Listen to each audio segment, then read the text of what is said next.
Okay, very good. So let me turn on the share screen. And now let me go to presentation mode and turn on the pointer. Oops, not the pen.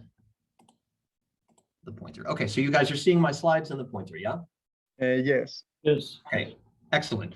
Well, thank you everyone for the invitation. It's a real pleasure to be able to speak with you guys today on our recent work on jet quenching and transverse momentum drift as opposed to broadening.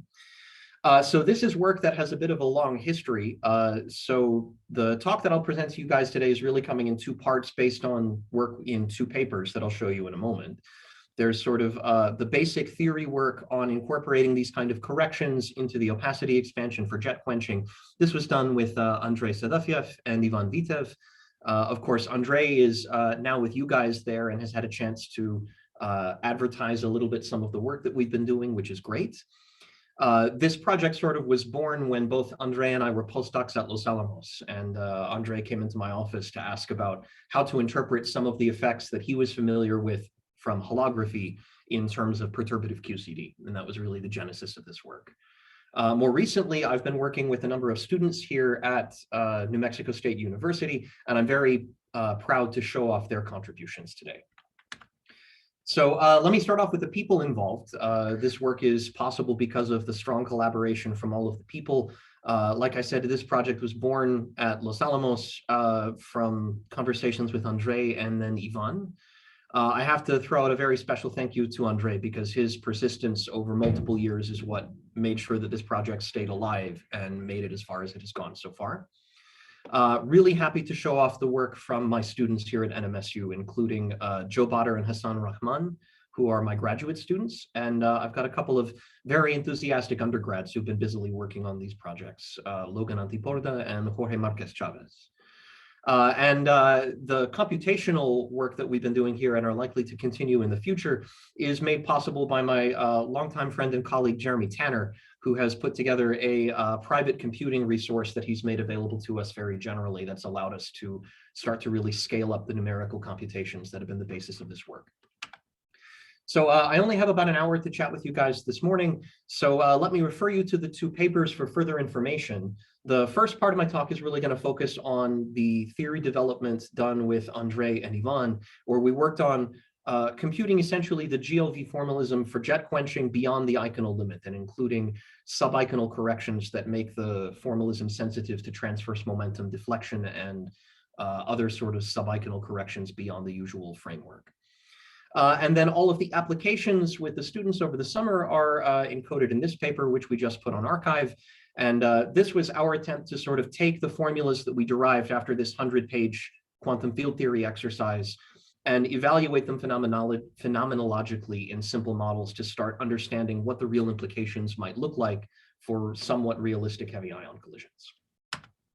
So this is the outline of my talk to present these two things. I'll start off with a slide or two more on motivation for how I got attached to this interesting project. And then I'll tell you about the guts of our calculation that tries to include these sub-Eikonal corrections to jet medium interactions in the opacity expansion. So this is specifically in the GLV type first order in opacity framework. And we're thinking about extensions of this for the future. The main physical effects that come out of this that I'll share with you are a sensitivity to the recoil momentum of the jet, which is the main effect that we want to capture. But along with it, there go a couple of other correlated effects. So one is a collisional energy transfer, which could be positive or negative between the energy of the jet and the energy deposited in the medium, and an associated virtuality shift of the scattering cross sections. And so all three of these effects go into producing the physics that I'll show you today. The main consequences are an asymmetric drift effect, as we've been calling it, both on the transverse momentum of jets that bend their trajectories as they move through the plasma, and also on the direction of induced radiation. And some of these ideas have existed in the field for some time, but we think that we have added some more backbone to it to understand how these effects that have been anticipated before arise naturally out of the sub-Eikonal corrections to the formalism. And then the second part is really trying to look for what are the implications of these conclusions, that there could be asymmetries in the jet momentum distribution or the induced gluon distributions. What are those consequences for heavy ions? And we started investigating this over the summer, looking at the simplest possible systems that we could imagine, basically starting with a brick and then slowly adding one layer at a time of complexity to it to understand how that physics picture evolves into something that might actually describe realistic heavy ion collisions. Was there a question? No, I don't think so. No? Okay, certainly feel free to interrupt if there are questions that come up during the talk. Okay, so a couple of other words about the motivation for this work. So the idea of asymmetries in jet distributions and jet shapes have existed in the literature for some time, certainly at least as far back as 2004, and that was pioneered by some of the folks here in the seminar. So this is a nice illustration of how a jet shape can be modified in the presence of an asymmetric contribution from the medium. The idea here was implemented as sort of a shift of the underlying potential. So you take potential, which normally depends only on the scalar q squared, and you shift it to accommodate in some form the preferred direction coming from a moving medium.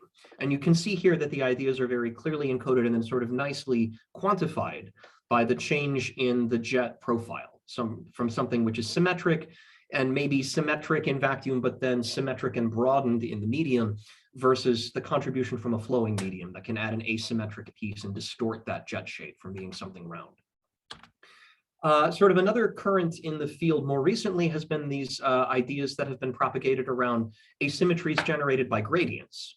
So this is work done by Xinan Wang and collaborators, where they were really trying to quantify this idea of a left-right skew of jets produced not so much by the flow, but by a preferred direction carried by a gradient. It's a little bit hard for me to disentangle the physics of what's in their calculation, because the physics of this gradient correction and the asymmetries are sort of within this framework baked into their linear Boltzmann transport ideas. But certainly this notion of trying to construct anti-symmetric observables that are sensitive to a skewedness of the jets is very much there. And here it's driven by gradient effects rather than flow effects. So both of these ideas were sort of ongoing conversations in the literature that I wasn't very involved with in the beginning. For me, the pathway into this project came when Andre walked into my office one afternoon and wanted to ask me about what is the analog in perturbative QCD of the effects that he was familiar with on jets in holography and ADS, where the description of jets and their interaction in the medium is very different, and it's often thought about as a drag force effect.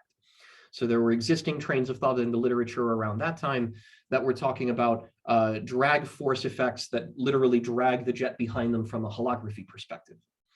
So this is sort of where I got started, sitting down with Andre and thinking about what does this physical dragging or the velocity coupling that you expect happen, what does that look like in perturbative QCD? And this was a new question for me, but it quickly became clear that to answer this, we were going to have to do the calculation beyond the usual Eikonal approximation. The Eikonal approximation is just a kinematic simplification. It's the limit of very high energy scattering, where all sort of transverse momentum scales are small and the center of mass, the invariant mass of the collision, is very large. So this is, strictly speaking, the Reggie limit, where let's say t is fixed and s is going to infinity. And when you try to go beyond the Eikonal limit, where you have a very simple picture of high energy parton-parton scattering, you introduce a bunch of new effects that are all very interesting and that are well studied in different contexts in the literature. So just to set the stage for the conversation, I find it very useful to analyze this in the context of, let's say, quark-quark scattering at high energies mediated by gluons. The elementary tree-level diagram has the spinor products with matrix elements of gamma mu on both sides for the projectile and the target.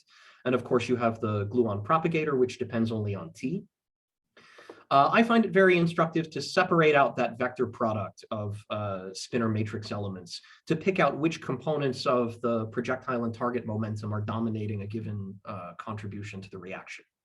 So if you pick out, let's say, in the light front components, the gamma plus, gamma minus contribution, say I'm working in a frame where this P1 particle has a large P plus momentum, this P2 particle has a large P minus momentum, then this combination automatically picks out the largest momentum scales in the problem. So it picks out the P plus carried by P1, it picks out the P minus carried by P2, and the product of those two scales is essentially the invariant mass S of the whole collision. So this term is the term which governs the Eikonal approximation. This is the term that dominates in the limit S going to infinity. And you see that the physics here is really longitudinal physics. You're picking up the large longitudinal momentum P plus to go along with the large longitudinal momentum P minus and get the most power enhanced contribution to the scattering.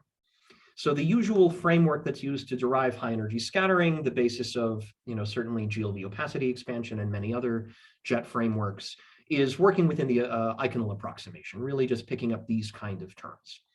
If you want to go beyond that, then you have to pick up other pieces of the vector product. So the leading piece is this gamma plus, gamma minus. The second most leading piece is something sensitive to the transverse momentum. So if I put gamma perp in the vector product instead of gamma plus, gamma minus, then instead of picking up a momentum scale, which is as large as S, I instead pick up a fixed scale, which is of order T. So certainly this contribution is much smaller than the Eikonal one, but this is what I have to look for if I want to gain sensitivity in the scattering amplitude to the actual transverse momentum degrees of freedom here. So here I just sort of schematically say that this is something of order P perp. Really, it can contain lots of different transverse vector products. So it's sensitive to, let's say, the recoil momentum P1 prime of the jet as it scatters off a parton in the medium. And in principle, there's also a third contribution to this vector product, which is a doubly sub-Eikonal piece, where you pick up the smallest components of the momenta for both the P1 and P2 particles. So this is sort of what framed the approach to the problem for me, is that, oh, this is an interesting chance to look at sub-Eikonal physics to try and bring in the effect of these transverse momenta. And so it quickly became clear that we sort of needed to go back to the beginning from deriving this GLV framework and incorporate these beyond Eikonal corrections to see what the overall impact on the final spectrum was. Of course, when you start going beyond the Eikonal approximation, you open the door for a lot of different interesting corrections. In particular, I'll talk a little bit about later, you not only have gluon exchange, where there is a component of gluon exchange, which is power suppressed and sub-Eikonal. You also have very interesting exchange of other degrees of freedom. For instance, quark exchange in the T channel. That's not a correction that we've included in our work, but it's something that would be very interesting to go back and include in the future. And I think we have a good idea of how to do it based on the important role that quark exchange plays, for instance, in spin in high energy physics. So this was sort of the framing of the calculation for me when I first got involved. The very first thing that we did was we went back to the calculation of the potential. When I say the potential here, I always have in mind a simple model for the potential. So the one that I'm most familiar with is Julassi-Wong. Julassi-Wong is essentially a model for the potential, which is very similar to cold nuclear matter. It's calculated as if it were the gluon potential of a parton in the medium. The assumption here is that the parton in the medium has a very heavy mass. And that's a bit of an artificial assumption, not particularly relevant for real heavy ion collisions. And it's something that we can probably relax in the future.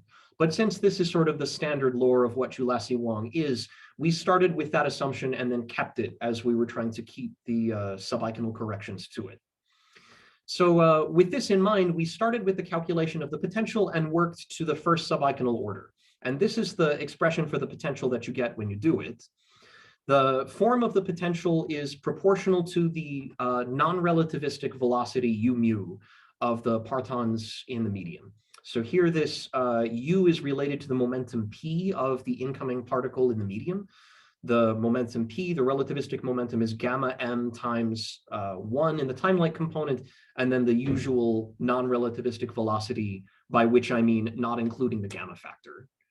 So this is the u which enters for us. When we put it in and do the calculation, u determines the structure of the potential.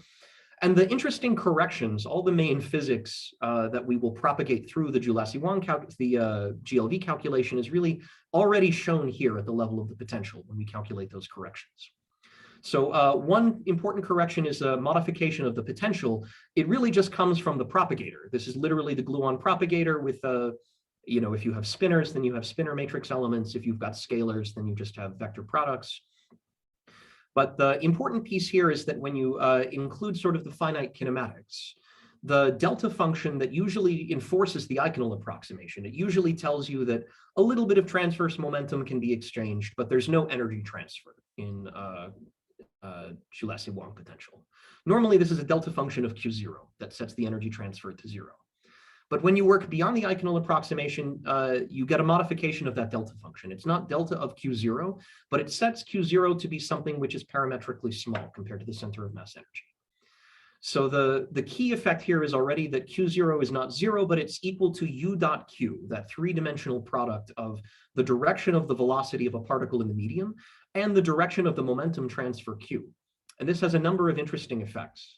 So first is just the kinematics themselves have shifted. When I work beyond the Eikonal accuracy, I have to include the fact that there is now collisional energy loss or collisional energy transfer. I try to avoid the phrase collisional energy loss because this could be positive or negative depending on the sign of that product. This is already very interesting. This has a lot of sort of intuitive physics associated with it based on whether your jet is, let's say, surfing uphill against the direction of the flow versus surfing downhill with the direction of the flow. It's a little bit of a strained metaphor because it's not so much the direction of the jet that matters here, it's the direction of the momentum transfer Q. But there is still a sign dependence that can change depending on whether that Q is parallel versus anti-parallel to the flow of the medium. That effect also gets propagated into the potential, which effectively leads to a shift of the form of the potential. So you, in addition to having the three-dimensional momentum, in addition to having sort of a mass for the gluons, now the time-like component Q0 is not negligible. And if you include that, that introduces explicitly both a direction dependence in the form of U and a position dependence in terms of how U changes with space into the potential. So these are, I would say, the two most important non-trivial effects, the change of the kinematics from the energy shift, and then the associated change in virtuality of the potential. And just to illustrate what that looks like, here I take the form of the potential shown here. I, just for illustration, take the ultra-relativistic limit where U is equal to 1, and then you can plot the angular dependence of this potential depending on the direction of Q relative to the flow. So if the flow is perpendicular to the direction of the momentum transfer, then the expression is unmodified. You have the usual sort of Joule-Lacey-Wang potential that has a characteristic scale mu and then decays in sort of a Lorentzian fashion outside of it. But as I change the angle of the flow relative to the direction of the momentum transfer, you see that the spectrum changes quite dramatically. Not just a shift, but a real change in the shape. So to me, this was very interesting to point out that the physics is similar to these ideas that were introduced before about sort of a shifted momentum distribution. Something like that does happen, but in a really non-trivial way and with an associated let's say, correlated change of the energy of the jets. So our exercise was just to do all of the math and propagate these changes through the rest of the GLD calculation. So as I mentioned, sort of when setting this whole thing up, these are the corrections to the potential. The other half is the correction to the Eikonal vertex when the jet scatters on that potential. So if I have a jet interacting with the potential, then I have an insertion of that external field. And you clearly see if I perform that expansion, then I get the Eikonal piece, which is overall energy independent. That's a nice balancing act between the energy scaling of the numerator and the energy scaling of the denominator. And the first correction, which really includes sensitivity to the transverse momentum, that recoil momentum of the jet, is explicitly energy suppressed. So this is why the corrections that we really would like to capture here are necessarily sub-Eikonal. And this is an interesting point because intuitively one can think about going to the rest frame of a scattering center in the medium versus working in, let's say, the lab frame or the overall rest frame of the whole medium rather than the rest frame of a particular parton. I think the key idea here, which André has expressed very nicely, is that the two ingredients here, the Eikonal expansion and a Lorentz boost from one frame to another, do not commute. And while everybody will end up agreeing on the leading Eikonal piece, there are discrepancies that can show up based on which Eikonal corrections you keep versus don't keep. So I think this is an interesting statement where if you avoid boosting explicitly from one frame to another frame, you can simply work in a fixed frame beyond Eikonal accuracy. And that's interesting to compare the effects that are captured from one framework versus another. From my point of view, the fact that you introduce a dependence that has a vector orientation in it, something that knows about the direction of the flow, is the really interesting part of this calculation because it allows for anisotropic backgrounds or anisotropic effects, which have very few backgrounds. One of the perennial challenges in looking for jet modification is, of course, disentangling initial state versus final state, medium versus vacuum, all of the pieces that can mimic each other. And that's what's so appealing about these kind of observables, is that by selecting on something that is asymmetric or that rotates like a vector, you can remove many sources of those background that are only symmetric and have no vector direction that can provide that asymmetry. So from here, we started propagating these changes through the calculation. I should emphasize one caveat or simplification that we made to the calculation from the outset, which is that we switched from doing the calculation with a jet made up of quarks and gluons in QCD to a jet made entirely of scalars. And the reason that we did that was to try to simplify the degrees of freedom that are not essential for this calculation. The main effect that we're after here is sort of a kinematic correction. It's a kinematic correction to the scattering vertex, and it's sort of kinematic corrections to the scattering potential. None of this depends in any essential way on what the parton identity of the scattering centers or the jet constituents are. So this was very appealing for us to try to replace the quarks and gluons in terms of scalars to eliminate the unnecessary degrees of freedom and simplify the calculation. Why are we allowed to do that? On one hand, it's because the natural building blocks of the scattering amplitude are the potential and the light front wave functions. So this diagram, for instance, that has an early scattering of a quark and then a final state splitting, factors out completely. It literally separates out into an insertion of the potential and the light front wave function of a quark in QCD to evolve into a quark plus gluon system. And likewise, this diagram has, again, a high energy scalar which scatters. And then, for instance, if this were a phi cubed theory, then this would again just be the light front wave function of a scalar to split in its own phi cubed theory.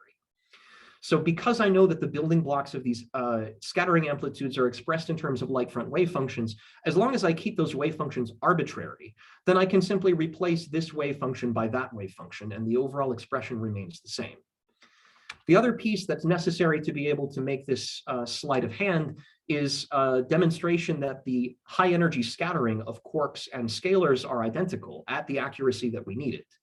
And this was a bit of a non-trivial exercise because everyone knows it's very well established that the Eikonal limit is a universal limit of high energy scattering, where quarks, scalars, gluons, everything scatters in an energy independent way if it's mediated by Eikonal gluons. But what's not clear is whether that universality actually persists to sub-Eikonal orders. We know it has to break down eventually once, let's say, S-channel processes become important, but it's not clear a priori whether those universal relations are already broken at first sub-Eikonal order or if they hold off until second order. So one thing that we did as a part of this analysis was to explicitly demonstrate that actually the universality does hold beyond Eikonal order, not just the one, but that the first correction to it is in fact also universal, so that I can safely replace this scattering of a quark in the background potential with the scattering instead of a scalar in that background potential. The sort of funny factors here are obtained using the power counting appropriate for the Joulasi-Wang potential, where you explicitly have a large mass. It's also instructive to relax the assumption of a large mass.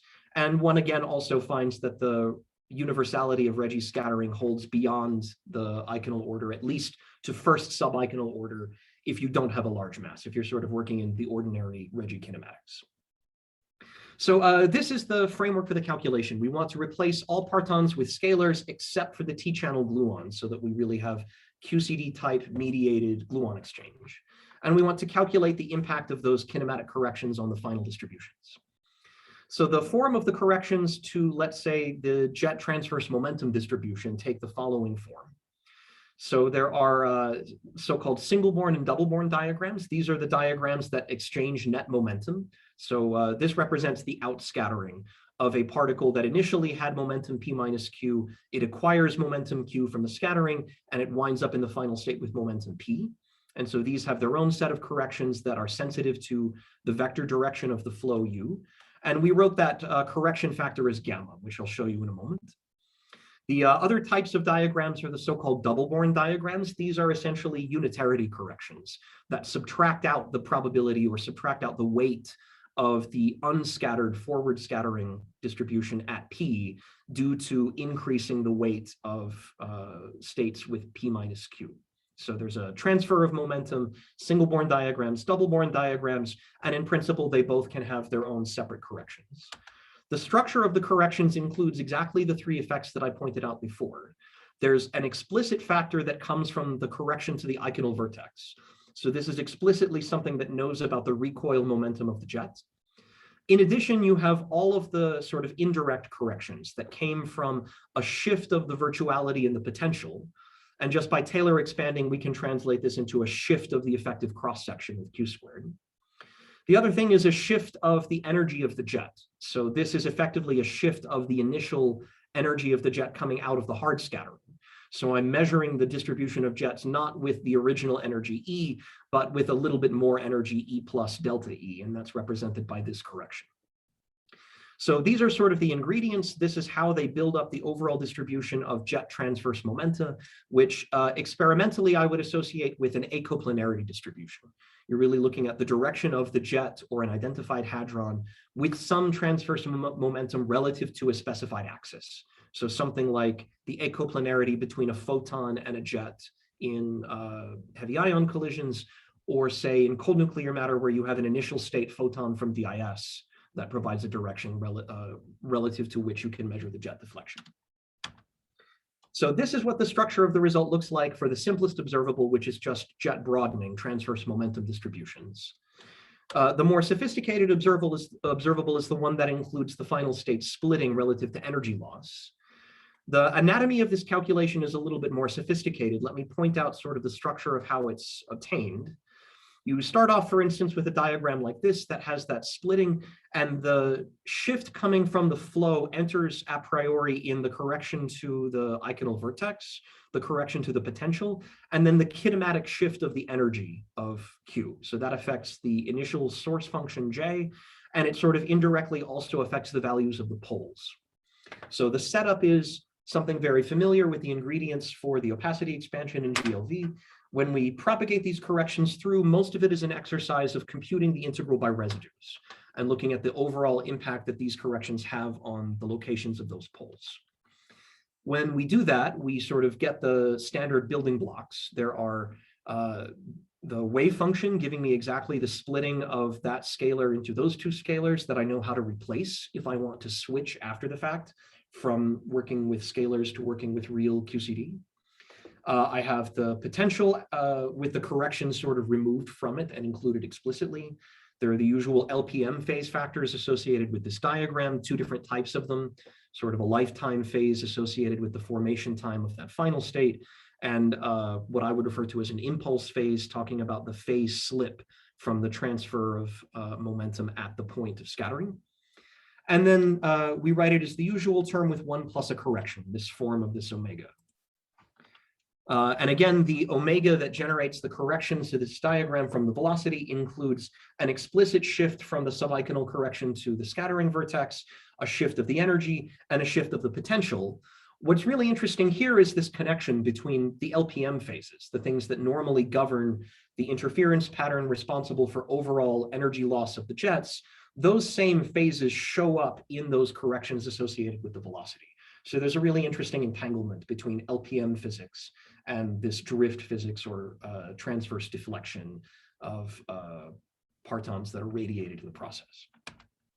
This is an example of what the calculation looks like for the single Born diagrams. Let me emphasize that the single Born diagrams are particularly nice because they are not sensitive to the detailed structure of the potential. For the most part, this V of Q just comes along for the ride.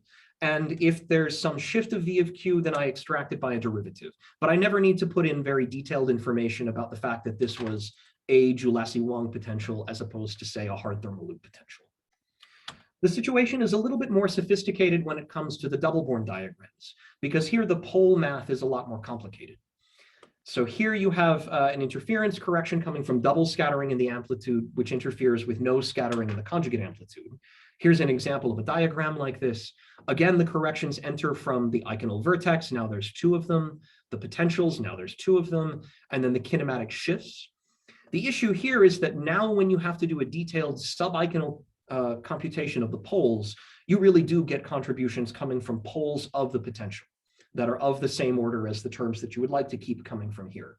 So for my own bookkeeping, it's helpful to keep in mind that I think the single-born diagrams are quite model independent. They do not depend very strongly on what assumptions I make of the form of the potential. The double-born diagrams you might have more qualms about, that these are more sensitive to the pole structure of those insertions of the potential. Especially when calculating these diagrams, the phase structure that comes out of it gets a lot more interesting. We find in particular that in addition to the usual cosines of the LPM phases, you get both real and imaginary parts of the same order from these integrals. So you actually start to generate sines of the LPM phases, which are qualitatively different from the kind of phase structures that appear in the Eikonal approximation. That is very interesting all in its own right. As far as this question of model dependence of single versus double-born diagrams, it's useful to explicitly check the unitarity of the corrections to ensure that we have calculated all contributions consistently. It's difficult to check that for the radiation diagrams, but we did completely check that unitarity is satisfied for the velocity corrections to the acoplanarity distributions. And so that gives me some confidence that even if my double-born corrections might somehow be more model dependent, they're very constrained by unitarity from the single-born diagrams, which I think are pretty model independent. So even though there's some details where I may be more model dependent in my choices, I think overall the amount of model dependence that can enter the calculation is very constrained by things like unitarity. So this is the guts of the calculation. We tried to write things in the most general form possible. This is still not the most general form possible, but it's the most general form possible that I could fit on one page. So this contains most of the general structure that we obtain for the radiation distribution, but this ignores those signs of the LPM phases. So we've already made an assumption that my phases are such that the sine of the phase is small compared to the cosine. I've sort of engineered my power counting so that I can ignore them. If I do that, then this is sort of the overall structure. You see lots of LPM 1 minus cosines, lots of correction factors that enter differently for different cosines.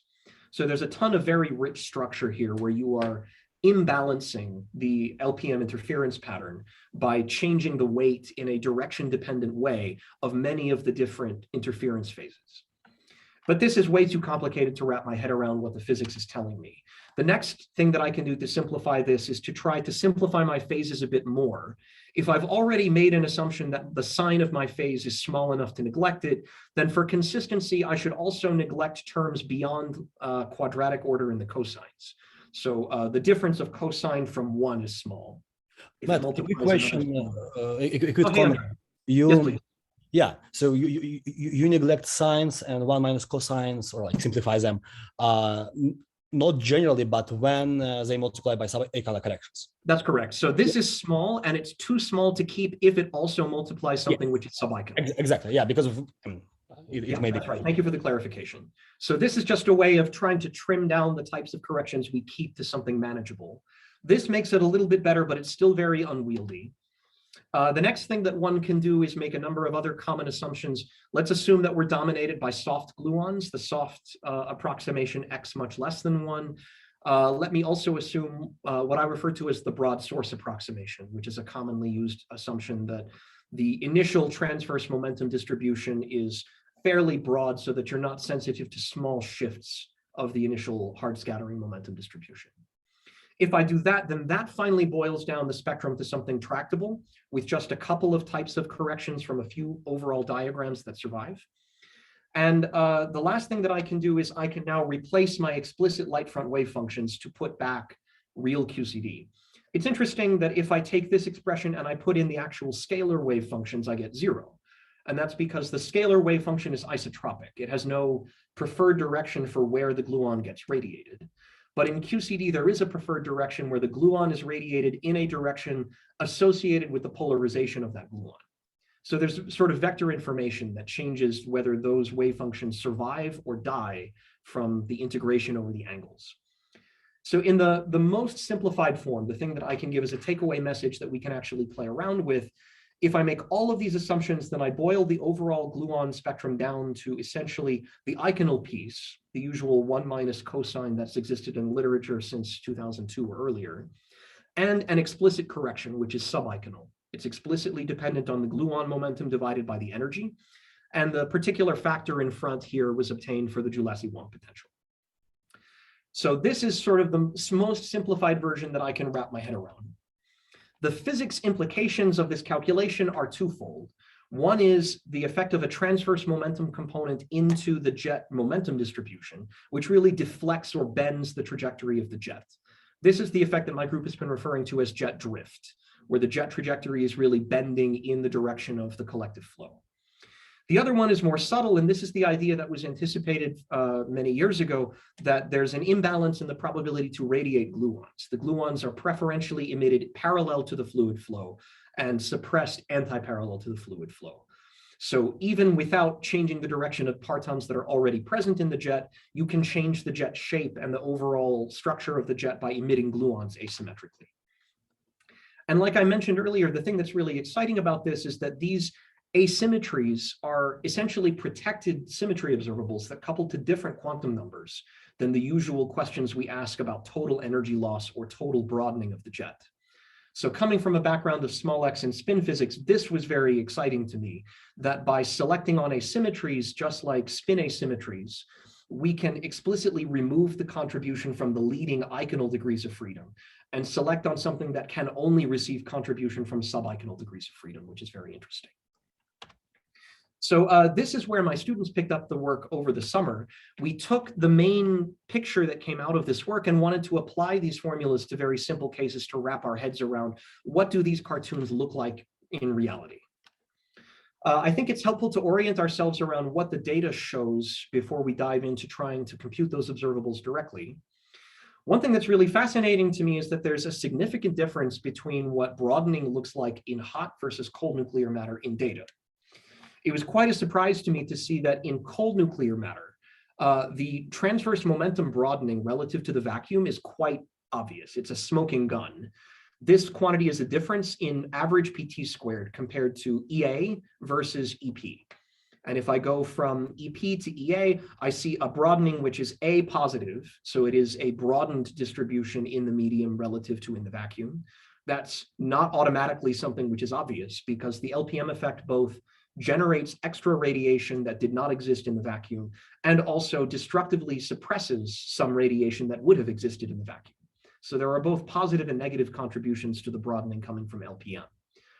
Here it's very clear that overall broadening wins, and you see a nice increase of the broadening with nuclear size, with centrality, all a very consistent picture, which is what makes it so striking when you compare that with heavy ions, because comparing PP to AA, while the suppression of the yield is a smoking gun, the question of whether the actual momentum distribution is broadened is not obvious at all. So here is data shown from STAR and from ELISE. The STAR data compares the actual measurements in gold-gold collisions versus a scaling up of Pythia. It's not really an apples-to-apples comparison because there isn't a true PP baseline used here. But it's not at all obvious that these distributions, which have been scaled to have the same height, whether they have different widths or not.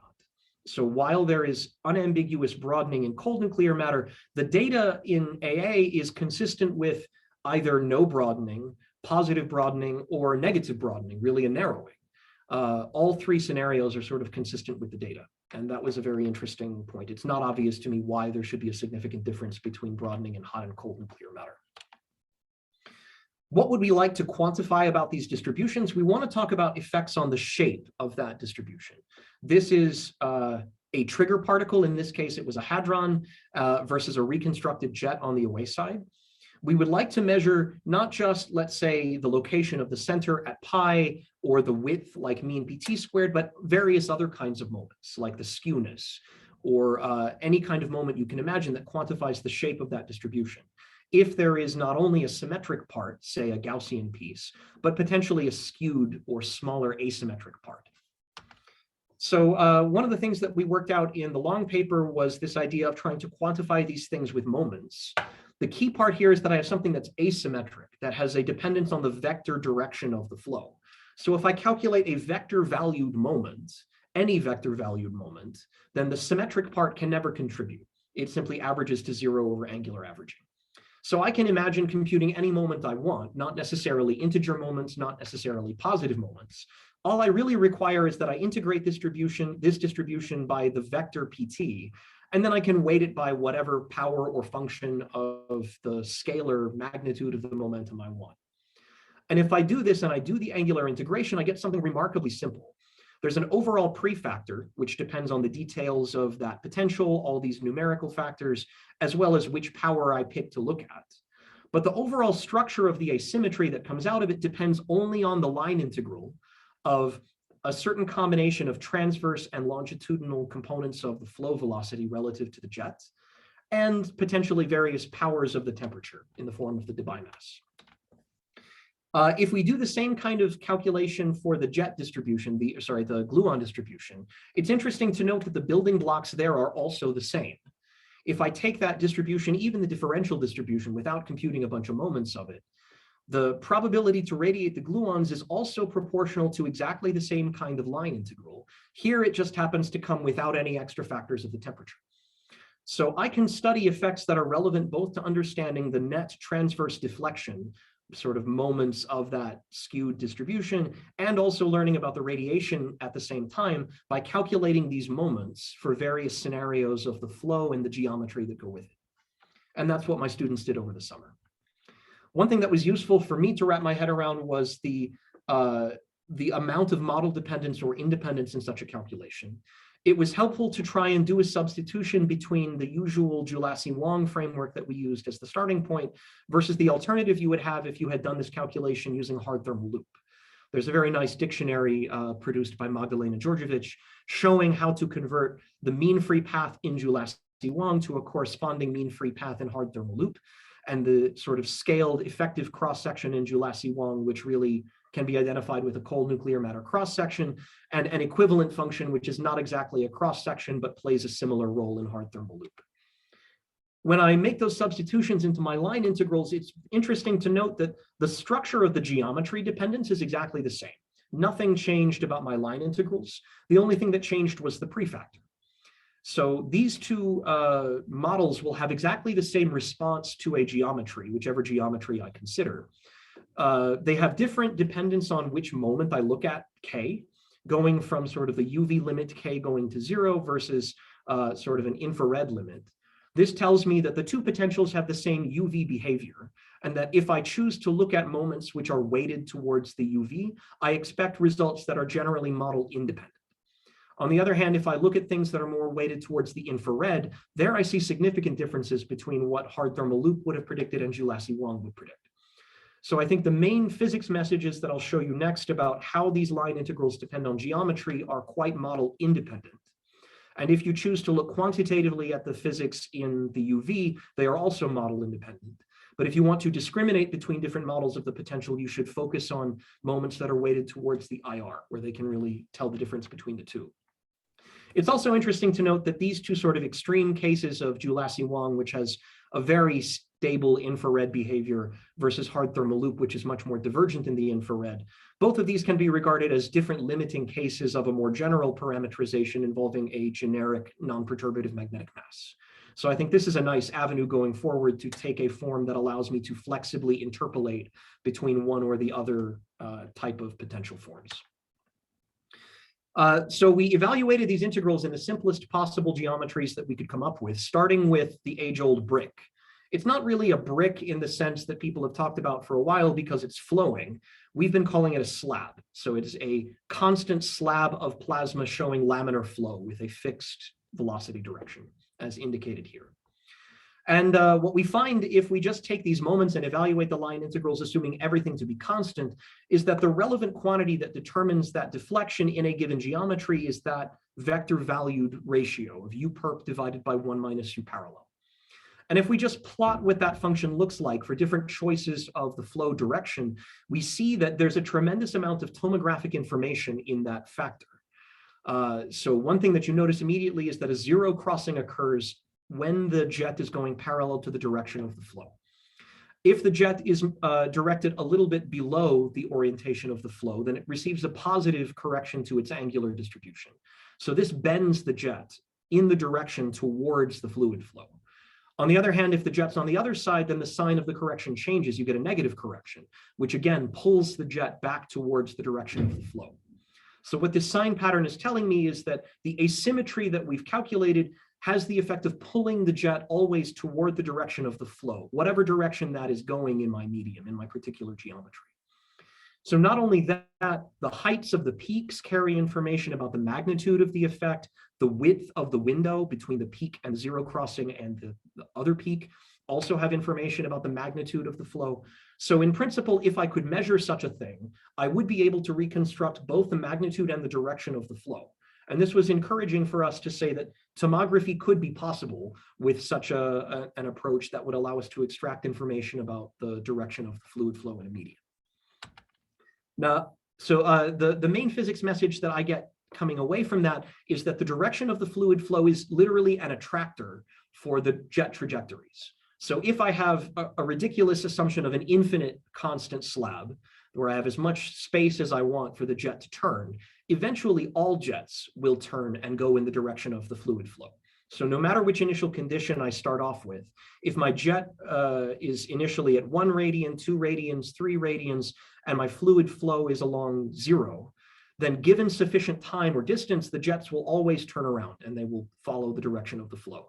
So it literally is an attractor in the sense that one would like it to mean. It's also interesting to note that, again, the time dependence of these curves contains information that allows you to reconstruct the magnitude of the fluid flow. The time constant associated with that repulsor behavior away from a back-to-back configuration, and also the time constant associated with the attractor physics towards the late time behavior, both contain information about the magnitude of the fluid flow. The constant slab was a nice starting point to wrap our head around what the physics is telling us, but if I want to learn something about heavy ions at absolute minimum, I have to plug this into an elliptical geometry. So the next step was to take a simple toy model that captures the elliptical mean field geometry of a heavy ion collision. So we simply took an elliptical Gaussian with arbitrary normalization. Let me assume that the direction of the flow is proportional to the gradients. So I take the gradient of this and I set a flexible normalization, and this essentially gives me the picture that I've shown here.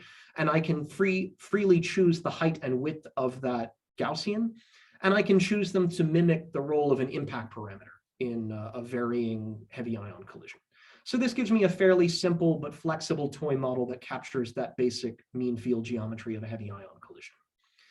And if I want to calculate my line integral on it, I need to relate everything in terms of the temperature and in terms of the direction of the flow.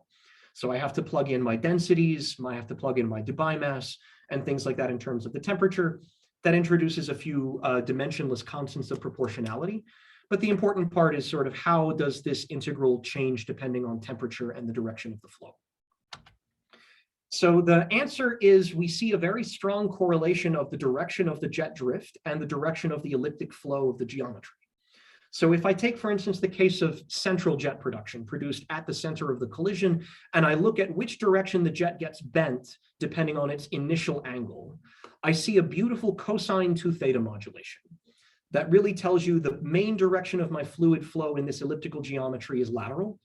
And so if I have a jet coming off in this direction, it receives predominantly a negative correction to its angle that's going to bend it towards the direction of that flow.